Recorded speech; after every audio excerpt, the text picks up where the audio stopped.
Girard was originally what might be compared to a cesspool. Here, in consequence of the lawless condition of the country, was collected a conglomerated mixture of gamblers, blacklegs, murderers, thieves, and drunkards, all of whom, mingled together, indiscriminately produced a moral odor offensive to the idea of good morals. Those were the words of Reverend Francis Lafayette Cherry, who, along with being a preacher, was a farmer in Russell County, Alabama in the mid-1800s. Russell County was in the east-central part of the state on the Chattahoochee River, across from the mill town of Columbus, Georgia. Girard was the county seat, and many of the residents on both sides of the river shared the Reverend's sentiments. The town was so debauched and so immoral that it had earned a biblical nickname, Sodom. But no one could ever point to the time when the moral fall of the town took place. To the men and women of Russell County, it seemed like the patch of land that was home to Girard had always been cursed. It was as if something vile had mixed with the dirt and red clay to spoil anything people tried to build there. Fort Mitchell, which once occupied the area that became Girard, was supposed to be an outpost to help maintain order during the Creek Indian War in the early 1800s. But that ground attracted violence of all kinds, not just acts of war. Loathsome men robbed and pillaged Native Americans and each other. If a dispute in Columbus, Georgia escalated to violence, the combatants took it across the Chattahoochee River to Girard to settle it. The town had already become a haven of liquor and gambling and prostitution by the time the United States began the Civil War. When Union and Confederate troops clashed in Girard near the end of the war, the town burned. But the burning didn't cleanse the soil to prepare for a new type of rebirth. Girard quickly rebuilt itself in its old image and returned to its old ways, and it only grew in lawlessness and reputation as the new century began. The First World War couldn't slow down Girard. In fact, it inadvertently added fuel to the fire. When a new army base was created outside Columbus, Georgia, thousands of young men poured into the area.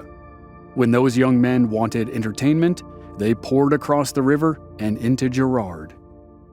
The 18th Amendment to the U.S. Constitution, which outlawed alcohol throughout the nation, didn't even pause activities in Girard, nor could changing its name. During that Prohibition era, when alcohol was illegal, Girard merged with another small town in its area and became what it is today, Phenix City. But a name change was just cosmetic. It was just superficial and didn't change the nature of the town. As folks of those generations were fond of saying, it was like putting lipstick on a pig. It didn't matter what you called the small city on the Chattahoochee. Names came and went. The major players in town came and went. But the city itself remained. It became a character all of its own in American history. Its criminal underworld and its reputation for vice and corruption expanded and deepened throughout the Great Depression, World War II, and the post-war years. Phenix City became known as the wickedest city in America.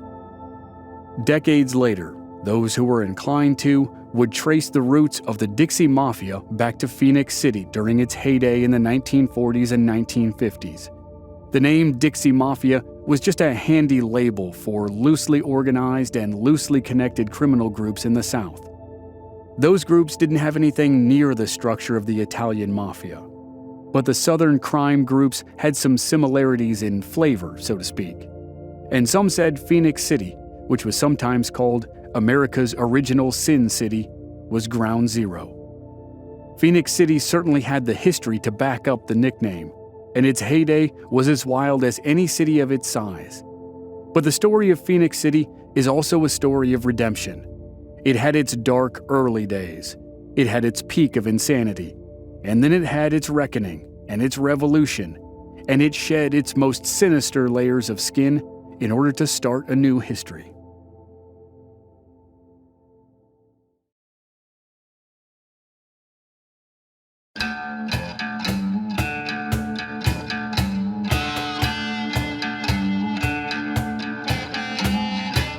From Black Barrel Media, this is Infamous America.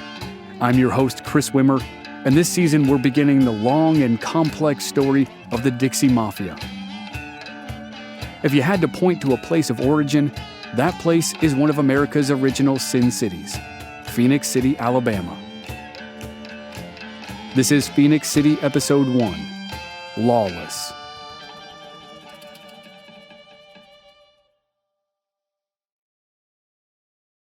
Long before the height of the city's criminal machine in the years after World War II, and long before the boom in vice that came with the opening of Fort Benning during World War I, lawlessness in east-central Alabama was rampant. The Chattahoochee River forms half the border between Alabama and Georgia. On the Georgia side of the river, about halfway down that border section, there's a high bluff on which the thriving mill town of Columbus was founded in 1828. On the Alabama side, in the early 1800s, there were the nations of the Muskogee Indians, also known as the Creek. The Creek would probably argue that the greatest crime in the history of the area that would become Phenix City, Alabama, was the theft of their homeland. Following a civil war between factions of Creek nations, where the U.S. government, as well as French, British, and Spanish colonial governments, took sides with their eyes on future land grabs, the Creek ceded the vast majority of their ancestral land to America. In the Treaty of Fort Jackson, the U.S. government gained nearly 20 million acres of land, much of which would become the state of Alabama in 1819. Over the next 15 years or so, America would add millions more acres and forcibly march the tribes of the Southeast to present-day Oklahoma in an event that was known as the Trail of Tears. But that's another story for another time. During what is now known as the Creek War, Fort Mitchell was established by the U.S. government just a few miles from what would become Phenix City. In theory, the outpost was designed to protect settlers in the region while the Creek War raged. In reality, Fort Mitchell was a lawless place. Settlers formed raiding parties to attack Creek settlements, and the Creek formed raiding parties to respond in kind. Even after the area became part of the new state of Alabama, Fort Mitchell remained an unincorporated part of the territory for decades. It had no sheriff or judge, and it was under the jurisdiction of what people called frontier justice. A common practice in the first half of the 1800s was to try to get some sort of justice through a duel, but the tradition was already fading by the time Alabama was created. Across the river in Columbus and throughout Georgia, the practice of men settling disputes with pistols had been outlawed. But on the Alabama side of the Chattahoochee, just about anything went. When affluent gentlemen in Columbus couldn't find any other way to settle their grievances, they crossed the river to settle them on the spot that would one day be Phenix City. In 1828, two well-educated aristocrats, George Crawford and Thomas Burnside, took pistols, witnesses, and a grudge across the Chattahoochee. Both men were members of the Georgia State Congress. When Crawford and his family were anonymously disparaged in the newspapers, Crawford demanded to know who wrote the article that he claimed was full of lies. Crawford's friend, Thomas Burnside, defended the publisher's right to protect the source of the information. That simple difference of opinion was too much for George Crawford to handle. He demanded satisfaction, and apparently only a shooting match would provide it. The witnesses claimed that an apology from either man might have ended the feud without bloodshed. But no apologies came, and on a misty morning in the shadows of Fort Mitchell, the men took their places, turned, and fired. Burnside's shot missed its mark, but Crawford's shot was true and accurate, and it tore through his fellow congressman's chest. Thomas Burnside died in minutes. Burnside was buried in the Fort Mitchell Cemetery, and George Crawford would go on to become governor of Georgia and then a cabinet secretary for President Zachary Taylor in the late 1840s. Duels were eventually outlawed in Alabama, as in every other state in the country. But while the dueling fields near Fort Mitchell were abandoned, the spirit of the area remained. A community continued to grow, and it adopted a new name, but it was still a hot spot for good times in the region, or bad times if that's what you wanted.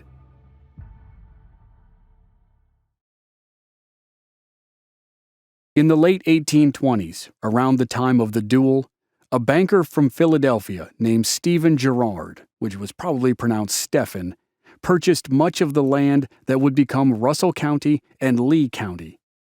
While Girard, a naturalized French citizen, was known for his philanthropy, he was also a slave owner who padded his fortune by profiting from the sale of opium.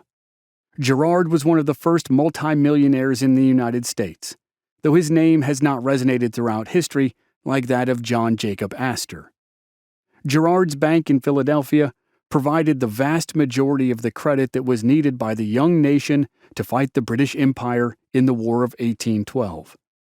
He used some of his wealth to buy a huge tract of land in what was then the southern and western frontier, but he never lived in Alabama. He died from complications from an accident when he was struck by a horse-drawn carriage in Philadelphia. But when Russell County, Alabama was established in 1832, the town that became the county seat was named in his honor. The transition from frontier outpost to burgeoning community took time. Schools, banks, and churches didn't appear overnight. But while infrastructure, and more importantly law and order, developed slowly in Girard, vice and crime did not. Almost as soon as the town was incorporated, a dilapidated neighborhood of shanties sprouted up south of town. Historians point out that this seedy part of Girard kept authorities busy long before a courthouse was constructed. Makeshift trials were held on a patch of grass in what would become the center of town, and sentences were passed on gamblers and drunks, bootleggers and prostitutes. The young state of Alabama had no state prison system, so offenders were generally punished with heavy fines and/or long stints in local jailhouses. But the punishments didn't stop the offending behavior. As long as the taverns and public houses remained open, and they were always open, people kept coming, even if they'd been busted previously. More than 100 years in the future, historians could trace the strange economic dynamic of Girard, Alabama, back to this time period. The dynamic turned out to be pretty simple. People wanted to have a good time. If the things they wanted to do were illegal, they were going to do them anyway. If they were going to do them anyway, the town might as well profit from the routine.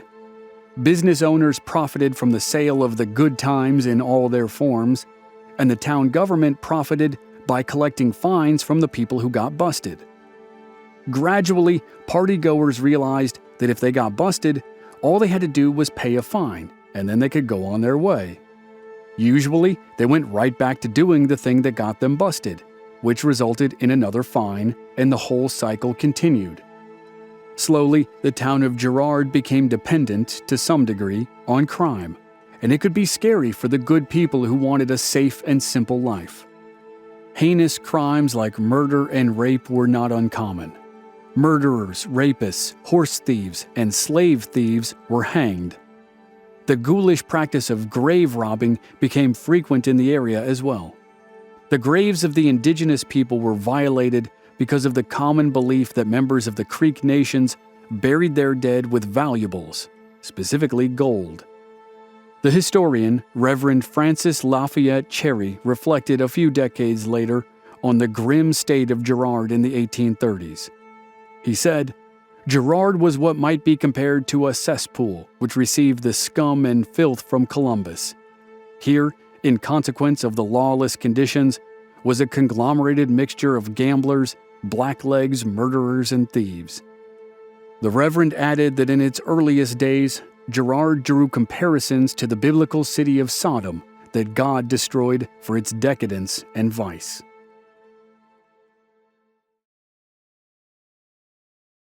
In the early 1860s, the secession of 11 states, including Alabama and Georgia, that opposed the abolition of slavery thrust the U.S. into turmoil. For most of the Civil War, Alabama and Georgia were spared the destructive battles that raged in Virginia, Tennessee, Kentucky, and the states along the Mississippi River. But in late 1864, the war came to Georgia. Union General William Tecumseh Sherman led an army that ravaged the northern half of the state. Sherman's near-mythical March to the Sea cut a diagonal line across the middle of the state. Columbus, Georgia, on the Chattahoochee River, was outside of Sherman's path, and thus spared his wrath. But the war finally arrived in Columbus when it was essentially over. In early April 1865, Union General James Wilson marched his army from Nashville, Tennessee, straight down through the center of Alabama. It was the first real fighting in the state, and when Wilson reached Montgomery, he turned east and headed straight toward Girard and Columbus. Wilson didn't care about Girard. In the brutal terms of war, there was nothing to care about in Girard. But he did care about Columbus, directly across the Chattahoochee River. By April 1865, the final month of the war, Columbus was one of the last manufacturing cities of any significance in the South. Capturing it would be a nail in the coffin of the Confederacy. And to get there, Wilson had to go through Girard, Alabama. On April 9, 1865, Confederate Commander Robert E. Lee surrendered the Army of Northern Virginia to Union Commander Ulysses S. Grant.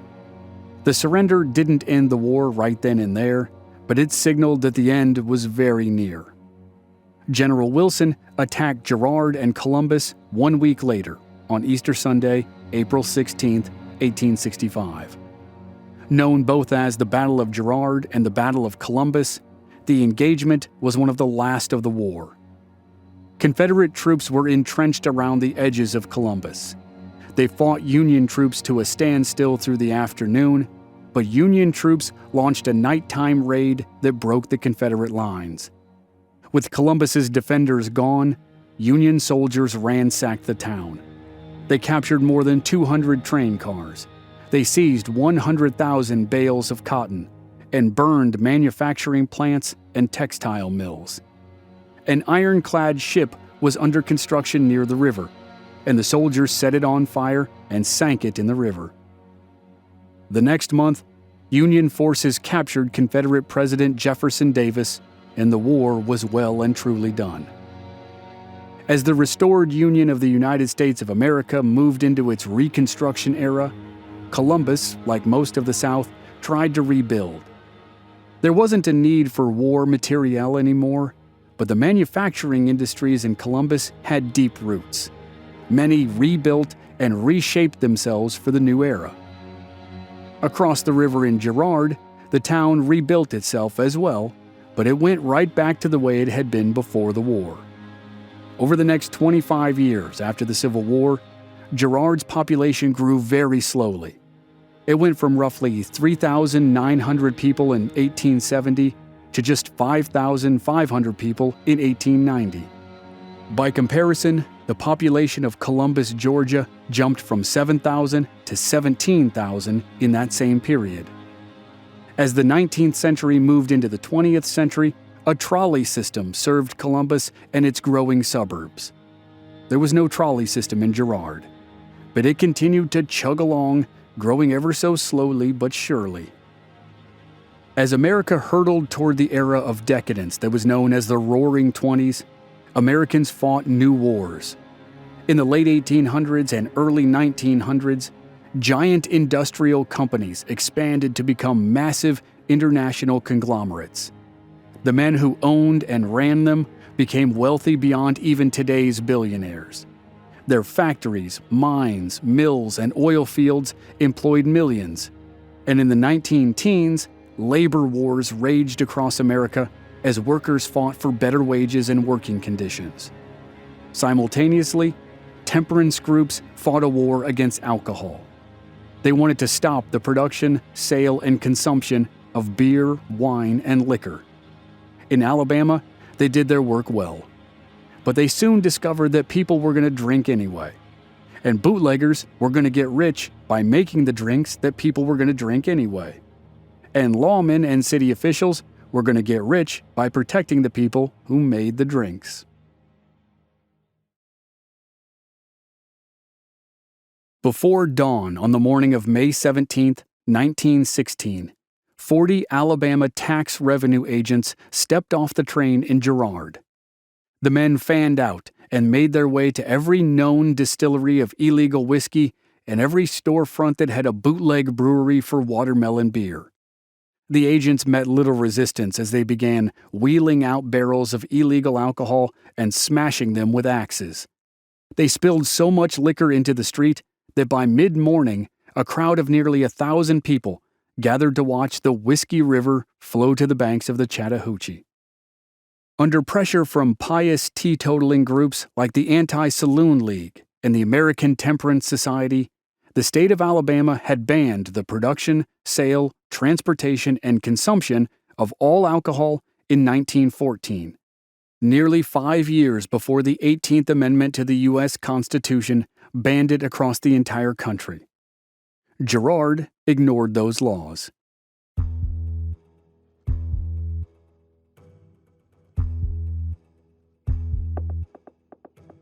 With very little above-board industry to speak of, the illegal liquor business had become the community's primary economy in the years leading up to the new law. Temperance groups had history, political support, and often deep pockets, but they couldn't be everywhere at once. 2 years after they succeeded in their crusade to outlaw liquor in Alabama, 40 revenue agents stormed Girard and smashed kegs of beer and whiskey. But as soon as the agents moved on to another town, the backroom distilleries and breweries opened up again. And 1 year after the big raid, a life-changing decision was made in Washington, D.C. that brought thousands of thirsty customers to the Girard area. In April 1917, the U.S. joined World War I. 1 year after America committed to the war, the U.S. Army opened an infantry school in Columbus, Georgia, directly across the Chattahoochee River from Girard, Alabama. For the first time, the Army had to train soldiers for a massive campaign on another continent. The Army base was called Fort Benning, and it was named after Confederate General Henry L. Benning. The war ended barely a year after the base was established, and while other training facilities closed their doors, Fort Benning remained and grew. It began with fewer than 400 soldiers living in tents on a patch of ground outside Columbus. In just a few years, it grew to more than 9,000 acres of land, and it housed more than 7,000 servicemen. That meant 7,000 young men were looking for entertainment and recreation when they weren't training. And what better way for those soldiers to blow off steam than to head across the river to Girard, a city that had not been slowed by the federal prohibition of alcohol. Nor had it been slowed by laws, federal, state, or local, that made gambling and prostitution illegal. So, the top 3 things that young soldiers wanted to spend their money on were illegal in Alabama, but they were all still readily available in Girard. For those young servicemen, and really for anyone who was looking for a good time, Girard had everything their hearts desired.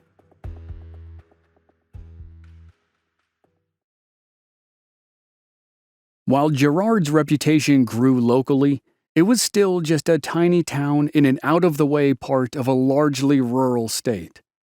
As America rolled into the roaring 20s, the big cities still dominated the headlines. In Chicago, Al Capone was at the height of his power.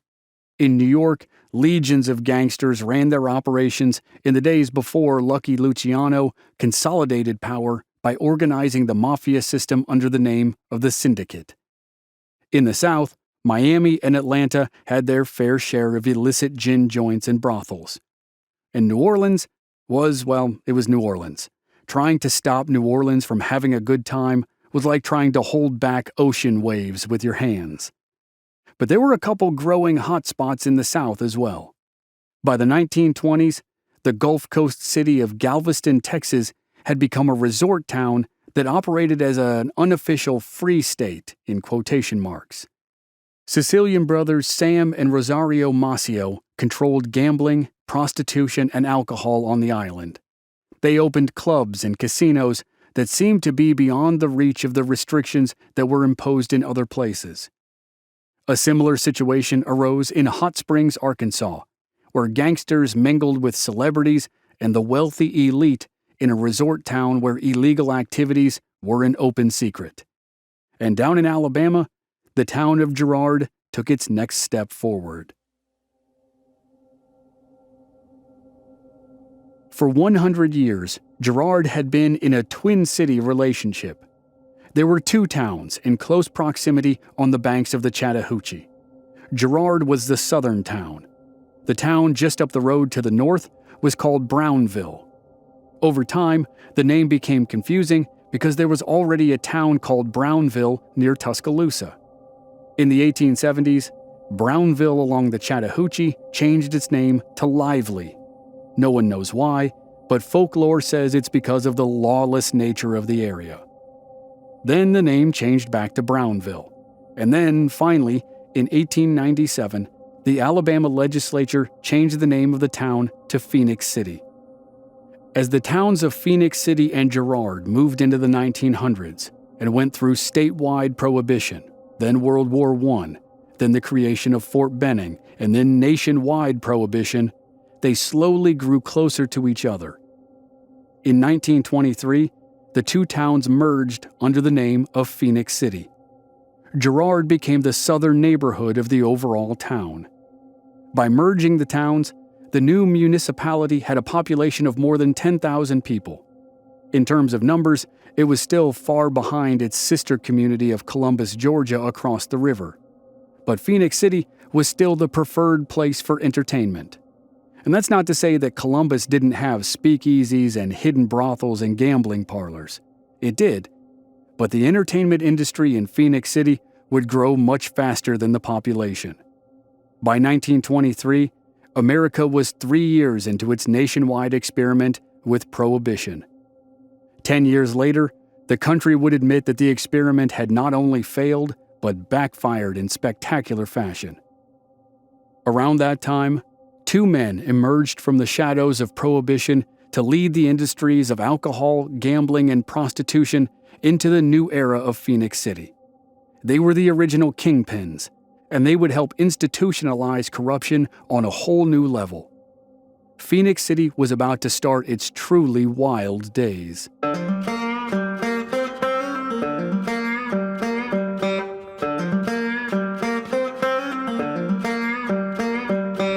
Next time on Infamous America, Phenix City fends off Prohibition and produces its first organized crime syndicate with two godfathers at the top. The rise of a popular gambling scheme leads to a tragedy, but it will take more than a single incident to change the ways of Phenix City. That's next time on Infamous America.